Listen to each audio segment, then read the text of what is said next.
She returned to her childhood town, expecting dust, silence, and old memories. What she found instead was a pattern no one was supposed to notice. Women hadn't disappeared.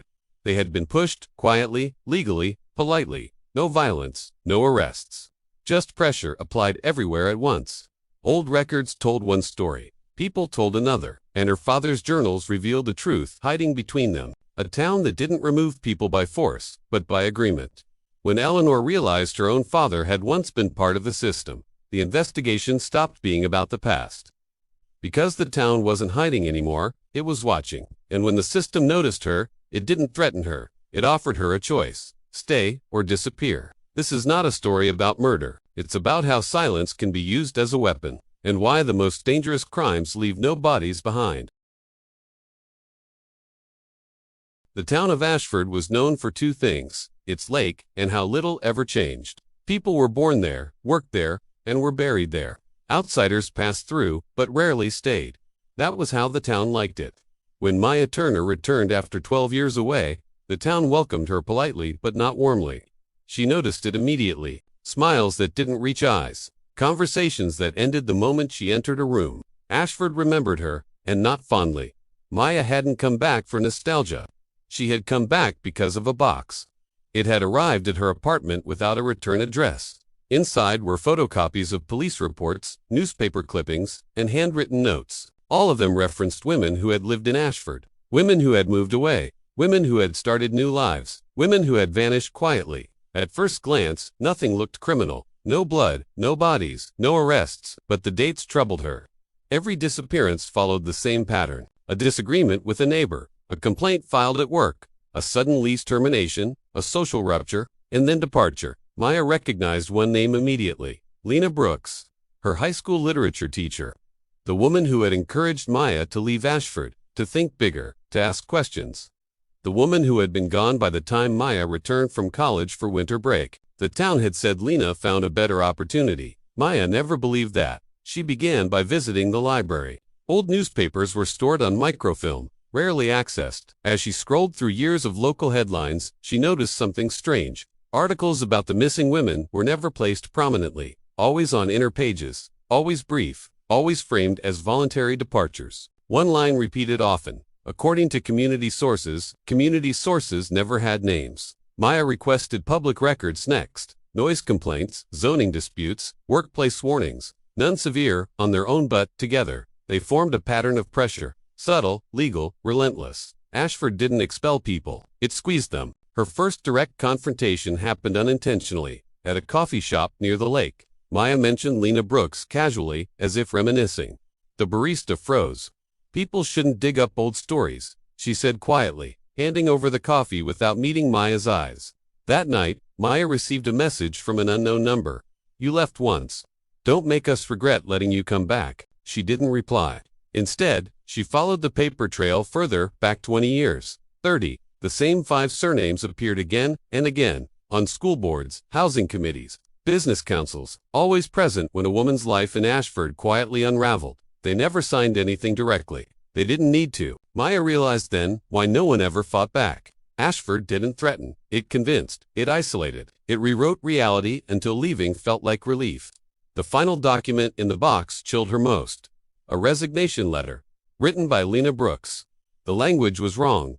Too formal, too detached. And at the bottom, typed, not handwritten, was a line Maya couldn't ignore: "I understand that staying would be harmful to the community." Maya understood then. The women weren't victims of a crime scene. They were victims of a system, and systems leave no fingerprints. On her last night in Ashford, Maya uploaded everything: documents, patterns, names. She sent them to journalists, legal groups, and public archives scheduled to release automatically. As she packed her car at dawn, another message arrived. "You've made a mistake." Maya smiled, closed the trunk, and drove away. Behind her, Ashford remained quiet, but for the first time, it was being watched. Eleanor did not sleep that night. Her father's journals lay open across the dining table, pages overlapping like broken tomes. Every time she tried to piece them together, new contradictions, surface notes, half-finished, dates crossed out, entire months missing without explanation. And strangest of all, addresses repeated over and over again, as if someone wanted them remembered, or feared they'd be forgotten. By sunrise, Eleanor realized something simple and terrifying. She couldn't understand the truth from inside the house. She needed to talk to the town. The frost on the grass crackled under her shoes as she stepped outside. The streets were quiet, but not peacefully, so quiet in a way that felt deliberate, as if the town itself listened. Eleanor decided to start somewhere harmless. The bakery. The owner, Mark Willis, had known her since she was a child. When she asked whether he remembered a woman named Carissa Hale, his hand froze midair while packing pastries. It was only a second, but she saw the hesitation. Carissa. She moved, he said stiffly. That word again. Moved. Always the same. Always too quick. Eleanor pressed gently. No goodbye. No forwarding address. Mark's smile tightened unnaturally. Some people leave quietly. He handed her a bag of pastries she hadn't asked for free, like he wanted her gone. Outside, the winter wind bit into her face. She checked her father's notes again. Carissa Hale, disappeared 12 years ago. Not reported missing, not investigated. The town simply treated her absence like an inconvenient truth, smoothed over by routine, and Carissa wasn't the only one. Name after name. Year after year. Every woman between late 20s and early 40s. All moved. Next, Eleanor visited the church. She asked Pastor Raymond about another name, Lydia Kane, who had been a choir singer long ago. The pastor's expression shifted instantly, something between discomfort and carefully buried fear. Lydia had difficulties, he said softly. She left for her own peace. Eleanor didn't miss the subtle glance he cast toward the old town hall across the street, a building her father used to visit often, a building now sealed for maintenance, a building that never actually saw repairs, a place full of answers pretending to be empty. By afternoon, the truth had formed a shape in Eleanor's mind. It wasn't sharp yet, but it was real, a pattern of forced exits, pushed silence, and collective forgetting. Everything the town said felt scripted, polite, practiced. People weren't lying. They were protecting something. That evening, while Eleanor reviewed her father's maps, lines connecting houses, businesses, and names, she heard something slide under her front door. A note. No envelope, no signature, just one sentence, written in neat handwriting. Stop asking questions. There was nothing threatening in the words themselves, but the certainty in them, the confidence, sent a cold rush down her spine. Someone knew. Someone was watching her move through the day, and someone wanted her to stop. But Eleanor Whitman had inherited something stronger than fear. She had inherited her father's unfinished war. She drove to the edge of town under the cover of dusk, following the coordinates she had circled earlier. It led her to a municipal storage facility, rows of metal sheds, padlocked and forgotten. Her father's handwriting marked this place repeatedly, underlined in red. One lock was different from the others, old, rusting, as if untouched for years. Eleanor pressed her ear against the door. Silence. But when she pushed the metal handle gently, it shifted, unlocked. Inside, the air tasted stale, like dust and secrets. Stacks of boxes lined the walls, folders, photographs, old newspapers with articles clipped out, a dozen names she recognized from the journals, and one box with a label that froze her. Whitman Private. Her father had hidden a second archive, and this one was not meant to be found by the town. As Eleanor opened the lid, she realized was only the surface. Her father had known the truth. He had recorded the truth, and now it was her turn to face it. Eleanor didn't sleep that night. Not because she was afraid, because her mind wouldn't slow down. The reflection in the glass, the file labeled PHASE2, the quiet confirmation that she was now being observed, it all pointed to one truth. The records could only take her so far. If she wanted to understand how the town worked, she had to understand the people who kept it alive. The next morning, Eleanor went back into town. Not to the archives. Not to official buildings. She went to places where people talked when they felt safe enough to forget themselves. The diner near the highway, the secondhand bookstore, the church basement where coffee was always too weak and conversations lingered too long. She never asked about disappearances.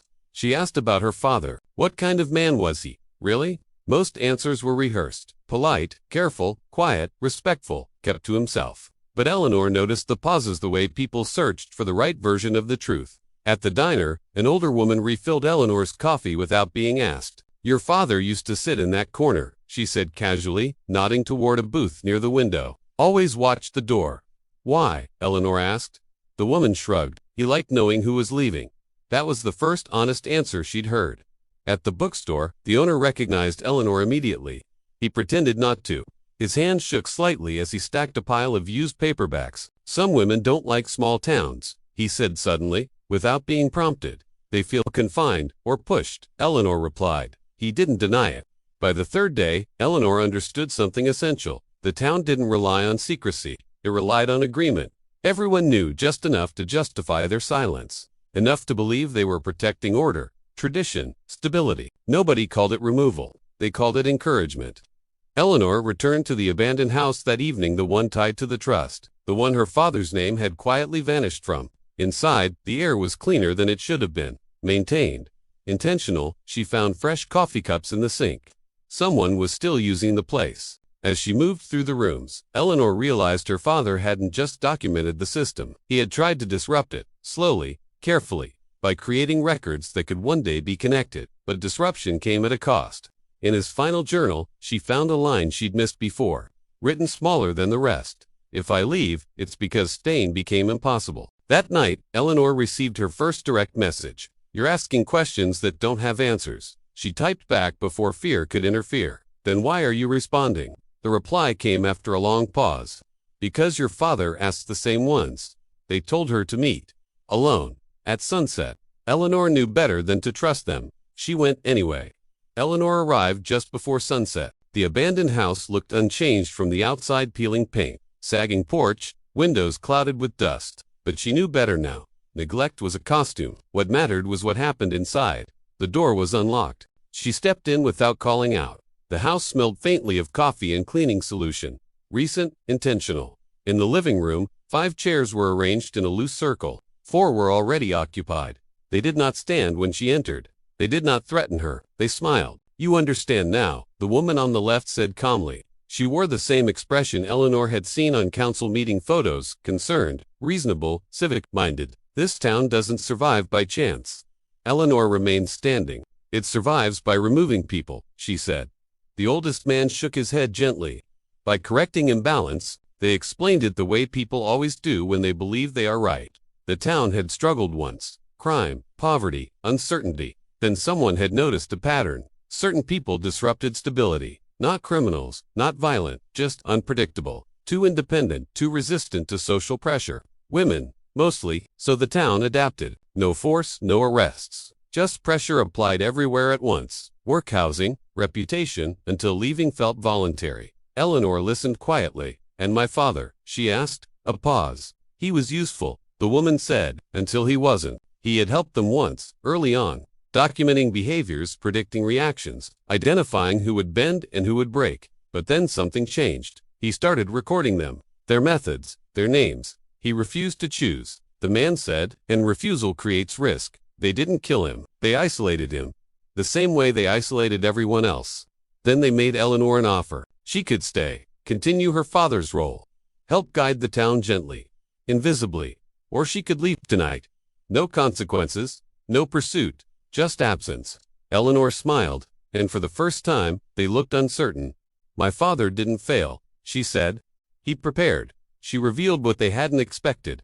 The files were already gone, sent to journalists, archived online, timed releases, redundant backups, names connected, patterns mapped, not accusations, evidence. The room changed instantly. Fear replaced confidence. "You think exposure ends this?" the woman asked. "No," Eleanor replied. "I think it makes it visible." She left without another word. The fallout wasn't dramatic. There were no arrests, no sirens, no trials. That was never how this town worked. Instead, audits began. External reviews. Funding paused. Leadership quietly resigned. The system fractured, not destroyed, but disrupted. Some women returned. Some didn't. Years later, the town still exists. Smaller, less confident, still polite, still careful. Eleanor never came back, but her files are still online, updated, because systems like this don't disappear. They wait, and the most dangerous ones don't need violence. They only need agreement.